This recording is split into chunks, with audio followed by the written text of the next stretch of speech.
मित्रों नमस्कार। जिंदगी हौले हौले में आप सभी लोगों का हार्दिक स्वागत है।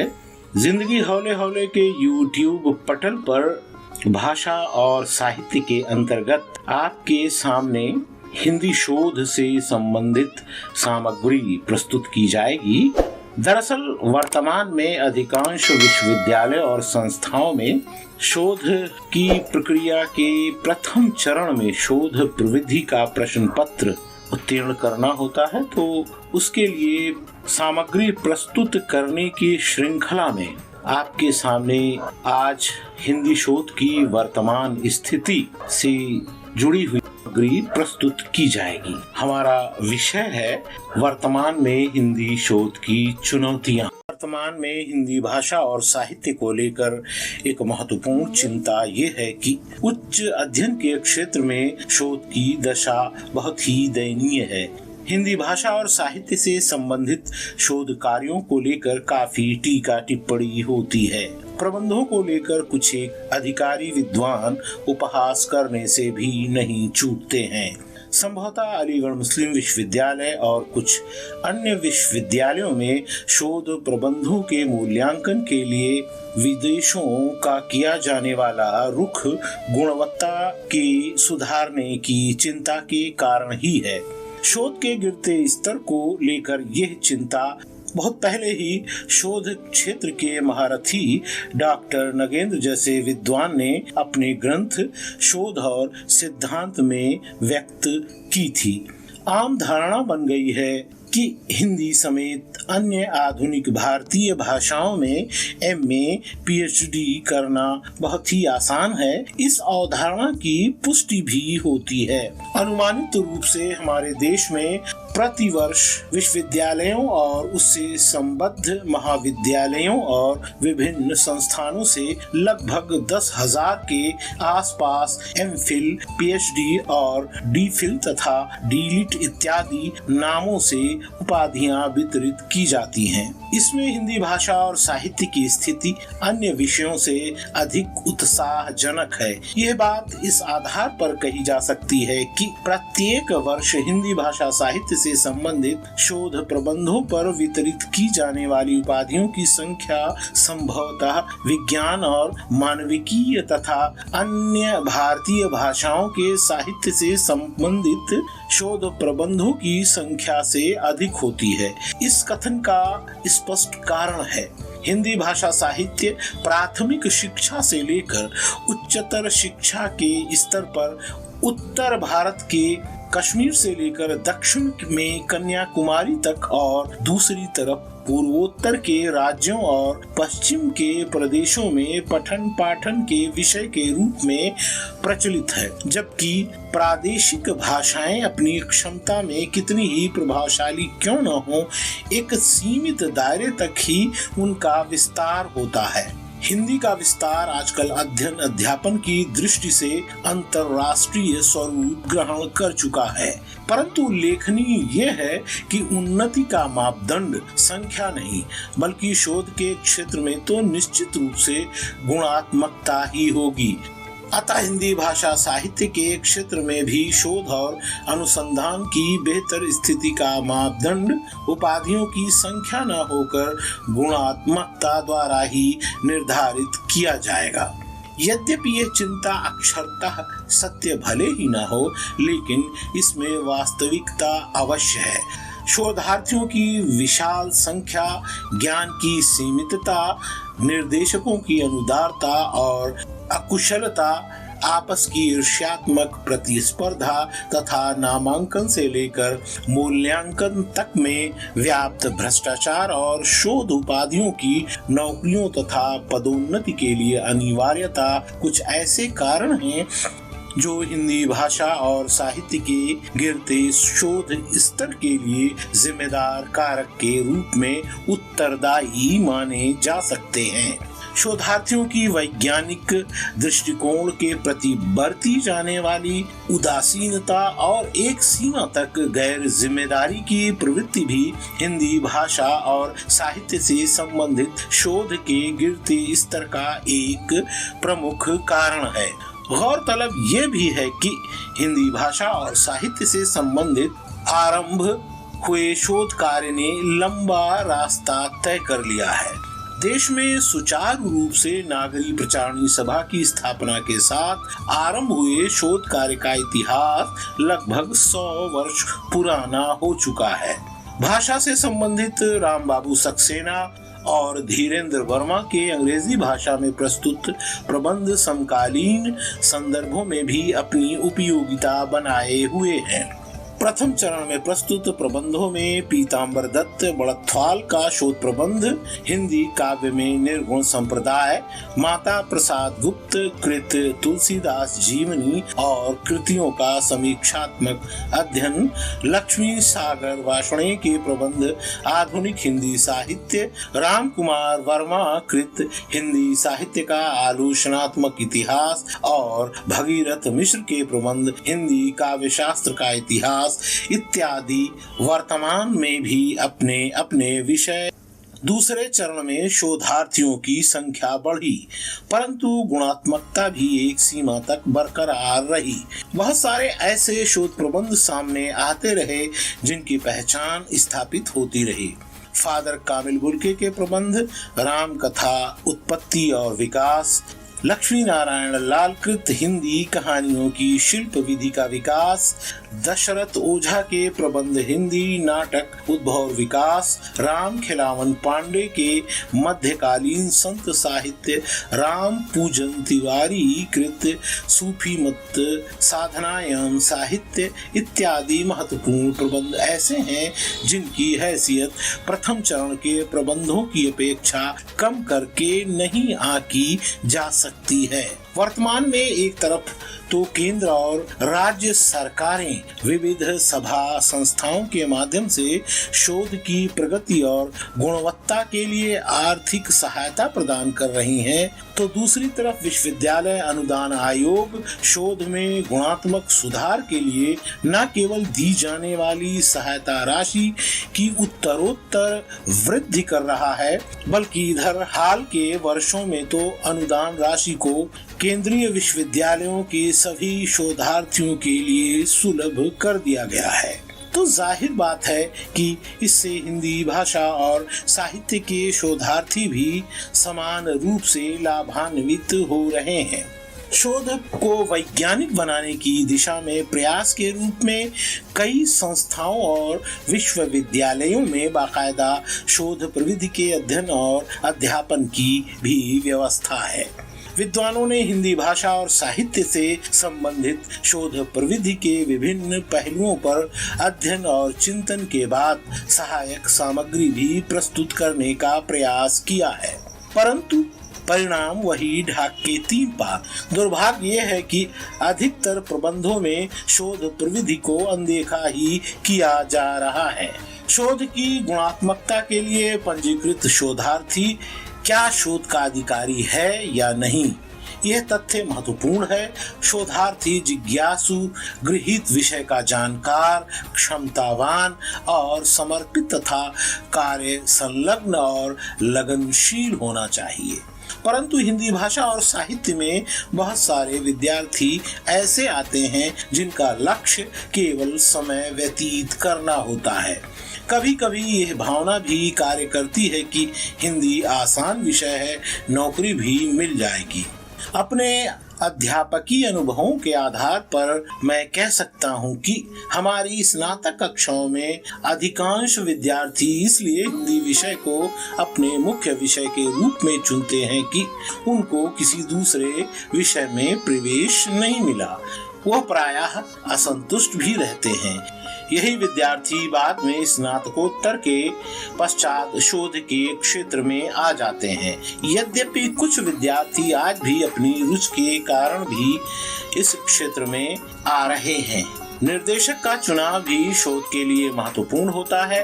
निर्देशक का चयन उसकी विषय में पारंगतता और उसके अध्ययन क्षेत्र के आधार पर होनी चाहिए, लेकिन वास्तविकता ये है कि निर्देशक का चयन उसके साथ भविष्य में रोजी रोजगार की संभावनाओं से जोड़कर ही होता है। वर्तमान और भावी विभागाध्यक्षों और प्रभावशाली हैसियत वाले निर्देशक को विषय विशेषज्ञ निर्देशक की अपेक्षा अधिक महत्व देना निश्चित ही शोधार्थी के कार्य को प्रभावित करता है। कई विश्वविद्यालयों में तो निर्देशक के चयन का अधिकार विभाग का होता है। विषय चयन का शोध प्रक्रिया में महत्वपूर्ण स्थान है। विषय को लेकर हिंदी भाषा साहित्य से संबंधित शोध में व्यापक घालमेल दिखाई देता है। अधिकतर शोधार्थियों को व्यावहारिक धरातल पर विषय चयन की स्वतंत्रता ही नहीं होती है, न ही वो अपनी रुचि के अनुसार विषय चयन का प्रयत्न ही करता है। हिंदी विभागों में प्रस्तुत शोध प्रबंधों में सार्थक और मौलिक विषयों का अभाव दिखता है। एक ही शीर्षक में हेर फेर के साथ दर्जनों शोध प्रबंधों के विषय बना लिए जाते हैं। भेड़ चाल बहुत है। यदि किसी रचनाकार के व्यक्तित्व और कृतित्व को शीर्षक बनाकर शोध कार्य शुरू हुए तो छोटे बड़े सभी रचनाकारों के व्यक्तित्व और कृतित्व पर शोध कार्य की होड़ सी मच जाती है। इसी प्रकार यदि किसी रचनाकार के कथ्य और शिल्प पर शोध कार्य करने की शुरुआत हुई तो एक आंधी सी चल पड़ती है। यही हाल सामाजिक चेतना, यथार्थ चेतना, स्त्री चेतना या विमर्श तथा दलित चेतना का भी है। प्रबंधों में सामाजिक चेतना और यथार्थ चेतना को समझने में ही आधा प्रबंध पूरा हो जाता है। शोध के लिए विषय की कमी नहीं। आज भी भाषा और लोक साहित्य जैसे क्षेत्रों में शोध की असीम संभावनाएं हैं। इसी प्रकार प्राचीन साहित्य और उससे संबंधित ग्रंथों पर अपेक्षित कार्य नहीं हुआ है, लेकिन अधिकांश शोधार्थी आधुनिक साहित्य के दायरे में ही भटकते दिखाई देते हैं। चुने गए विषय शोध विषय से अधिक आलोचनात्मक अध्ययन के विषय होते हैं। कथा साहित्य में भी विषय का अभाव नहीं, लेकिन भेड़ चाल की प्रवृत्ति के कारण दोहराव ही अधिक किया जाता है। विभाजन संबंधी कथा साहित्य पर आधारित प्रबंधों की कुल संख्या 8 या 10 से अधिक नहीं है। बावजूद इसके कि इस विषय में स्पेस बहुत है, फिर भी इससे संबंधित प्रबंधों में वैविध्य नाम मात्र का है।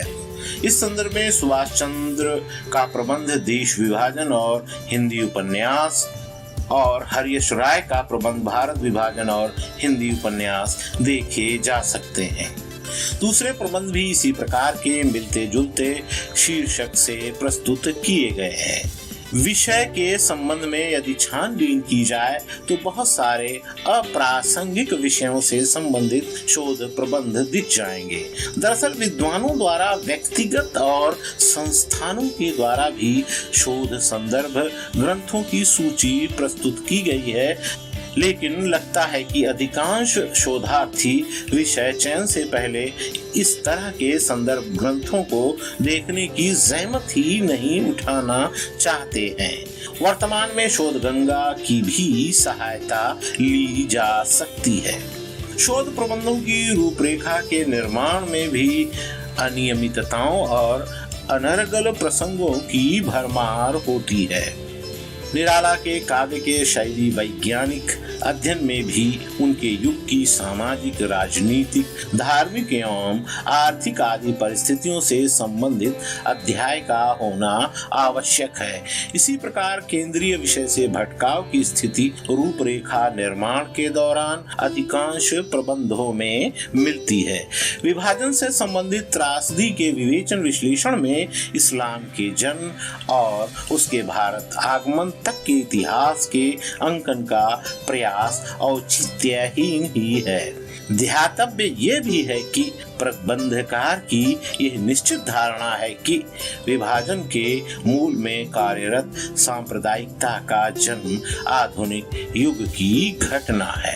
तथ्यों की छानबीन को लेकर बरता जाने वाला गैर जिम्मेदाराना रवैया तो समकालीन शोधार्थियों में एक प्रमुख गुण के रूप में रेखांकित किया जा सकता है। कुछ प्रबंधों को देखकर लगता है कि प्रबंधकार ने आधार या मौलिक ग्रंथ को देख लिखने की आवश्यकता ही नहीं समझी है। विभाजन संबंधी हिंदी कहानियों की चर्चा करते हुए कुछ लोगों ने अज्ञेय की कहानी शरणदाता के साथ विभाजन की पृष्ठभूमि पर इसी नाम से वृंदावन लाल वर्मा की एक कहानी का भी उल्लेख किया है, जबकि वास्तविकता ये है कि वर्मा जी ने शरणदाता नाम से कोई कहानी लिखी ही नहीं। उनके संग्रह शरणागत में शरणागत नाम की जो कहानी है उसका संबंध भी विभाजन से नहीं है।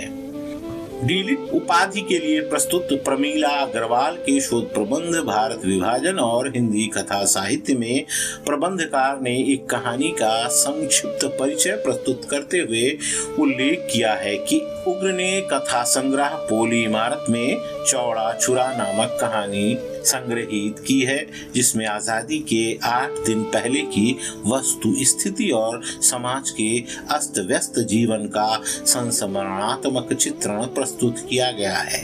जबकि वास्तविकता ये है कि उपर्युक्त अंश उल्लिखित संग्रह में संग्रहित कहानी आजादी के 8 दिन पहले के संक्षिप्त परिचय का अंश है, जबकि लेखिका द्वारा इसे चौड़ा छुरा के संक्षिप्त परिचय के रूप में प्रस्तुत किया गया है।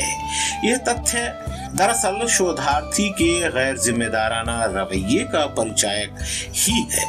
कमाल तो शोधार्थी ने यह किया है कि इसी प्रबंध में सैयद अशरफ हुसैन को उर्दू में लिखने वाला पाकिस्तानी कथाकार के रूप में रेखांकित किया है।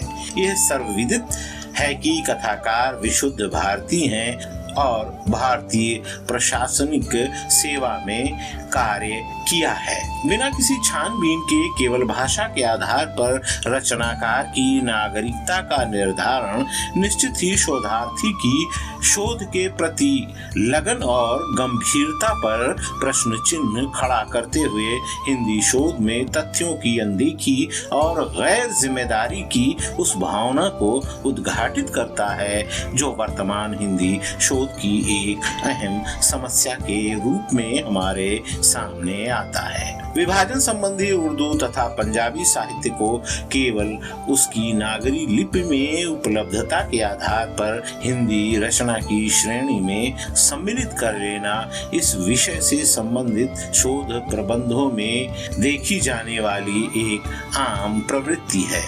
शोध प्रविधि की वैज्ञानिकता के उल्लंघन की दृष्टि से प्रबंधों के उद्धरणों और टिप्पणियों एवं संदर्भ ग्रंथों की सूची के प्रस्तुतिकरण में तो अव्यवस्था का बोलबाला दिखाई देता है।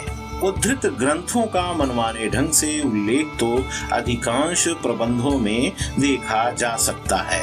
अगर कहीं पुस्तक का नाम उल्लेख होगा तो लेखक गायब, अगर दोनों नाम होंगे भी तो उनके क्रम निश्चित नहीं होंगे। संदर्भ ग्रंथ और सहायक ग्रंथ के अंतर को अधिकांश शोधार्थी मानो अंतर मानते ही नहीं और मनमाने रूप में उसका गहाल मेल करते हैं। पुस्तकों की सूची प्रस्तुत करते समय पुस्तक प्रकाशन संस्थान एवं प्रकाशन वर्ष और संस्करण इत्यादि देने की आवश्यकता को हिंदी भाषा और साहित्य के शोधार्थी वर्तमान में मानो अनावश्यक कार्य समझते हैं। इसी प्रकार पाद टिप्पणियों के संदर्भ में मनमानी की जाती है। अनुक्रमणिका तो आजकल हिंदी भाषा साहित्य से संबंधित शोध प्रबंधों में मानो शोध प्रवृत्ति की प्रक्रिया से खारिज ही कर दी गई है।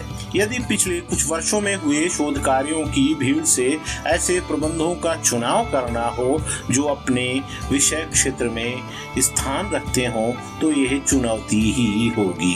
प्रश्न ये उठता है कि हिंदी भाषा और साहित्य से संबंधित शोध के गिरते स्तर पर लगाम कैसे लगाई जाए। कारणों का उल्लेख किया जा चुका है। यहाँ कहना यह भी होगा कि विद्वान अपने अपने दृष्टिकोण से उससे निपटने के सिद्धांत भी प्रस्तुत कर रहे हैं, परंतु सैद्धांतिक रूप से प्रस्तुत उपायों तथा तर्कों और तथ्यों पर आधारित सुझावों की अपेक्षा आवश्यकता है उन सिद्धांतों को व्यवहार रूप में प्रयोग करने की। सिद्धांततः नामांकन के नियमों को कठोर बनाकर शोधार्थियों की संख्या को घटाकर, या इसे यूं कहा जाए कि उच्च प्रतिभा से संपन्न लोगों की ही इस क्षेत्र में प्रवेश देकर शोध के स्तर को बढ़ाने के लिए प्रवेश के लिए परीक्षाओं का जो सहारा लिया जा रहा है, उससे निश्चित ही लाभ भविष्य में दिखाई देने लगेगा। परंतु इन परीक्षाओं के स्वरूप में अभी भी कतिपय कमियां हैं, उनको दूर करने की निश्चित रूप से आवश्यकता है। वस्तुतः प्रतियोगी परीक्षाओं का स्वरूप इस प्रकार से निर्धारित किया गया है कि इनमें प्रतियोगी परीक्षा की तैयारी करने वाले विद्यार्थियों के सफल होने का प्रतिशत अधिक होता है। विश्वविद्यालय अनुदान आयोग द्वारा चयनित और बड़ी रकम वाली छात्रवृत्तियों से पोषित शोधार्थियों का अन्य शोधार्थियों की अपेक्षा और अधिक निष्क्रिय साबित होने के कारण अर्थहीन ही सिद्ध होता है। छात्रवृत्तियों का उपयोग बजाय शोध कार्य संपन्न करने के प्रतियोगी परीक्षाओं की तैयारी के लिए किया जा रहा है। इन परीक्षाओं में असफल हो जाने के बाद अंततः विवशता के कारण शोध को औने पौने में निपटाने का चलन देश के कई एक प्रसिद्ध विश्वविद्यालयों में दिखाई देता है। प्रवृत्ति के विस्तार को पदोन्नति की अनिवार्यता के साथ जुड़ जाने के कारण दूसरे राज्य स्तरीय विश्वविद्यालयों में कोई भी देख सकता है। अतः इस समस्या पर हल शोधार्थियों के साथ शोध निर्देशक के रूप में कार्यरत अध्यापकों की भी शोध के प्रति ईमानदारी के साथ जागरूक होकर कार्य में ही निहित है। इसके लिए इच्छा शक्ति के अतिरिक्त कदाचित अन्य मार्ग नहीं। निश्चित ही यदि हिंदी भाषा और साहित्य के क्षेत्र में शोध से जुड़े लोग शोध के गिरते स्तर को उठाने के लिए दृढ़ निश्चय के साथ आगे आए तो वह दिन दूर नहीं जबकि हम एक बार पुनः उसी मुकाम पर पहुंच ही न जाएं, अपितु उससे भी आगे उठें बढ़ें। हिंदी भाषा और साहित्य के क्षेत्र में जो परंपरा इसी सदी के आरंभ में जन्मी और विकसित हुई थी।